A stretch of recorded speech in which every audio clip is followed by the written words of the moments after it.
Well, that was a tight fit. That was the tightest fitting motor I ever took out. I even had to lube it to come out. When you're taking it out, this raised bump hits, this part hits.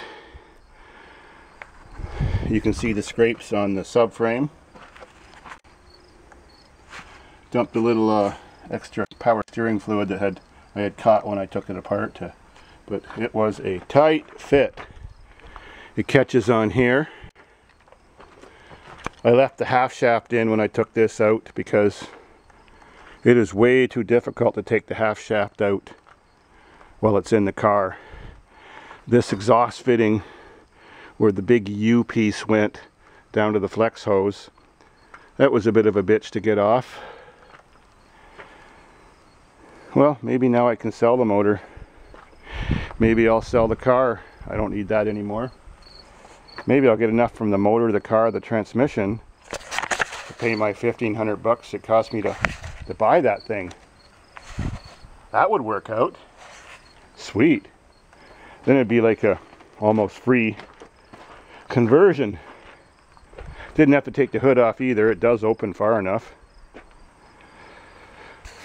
Well, the next step is to set it on the ground and see what blocks or tires I have to put underneath the vehicle to size up where the Volkswagen motor's going to sit in it. The most important thing that I measured was the distance to center of the axles were with all the weight loaded on it compared to a marker I put on the frame.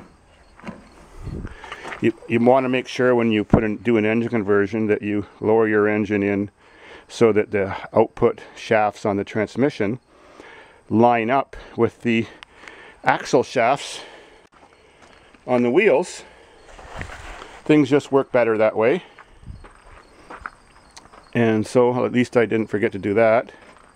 This thing does have rear air conditioning and rear heat, and the rear air conditioning tubes are unfortunately corroded through, so I'm going to pinch them off and weld them together and not have rear air conditioning, but I might as well leave the rear heat there. And now you can see a design flaw in these cars. These power steering rack tubes are going to rust apart someday, and unless you drop the subframe, they're impossible to get at.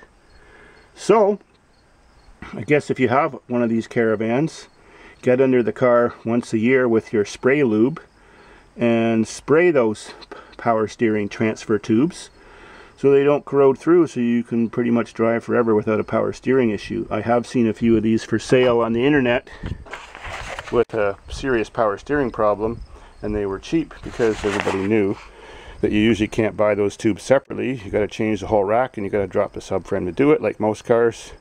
So they just sold their car off. Well, off to the next step. Everything worked out, no problem, just a tight fit.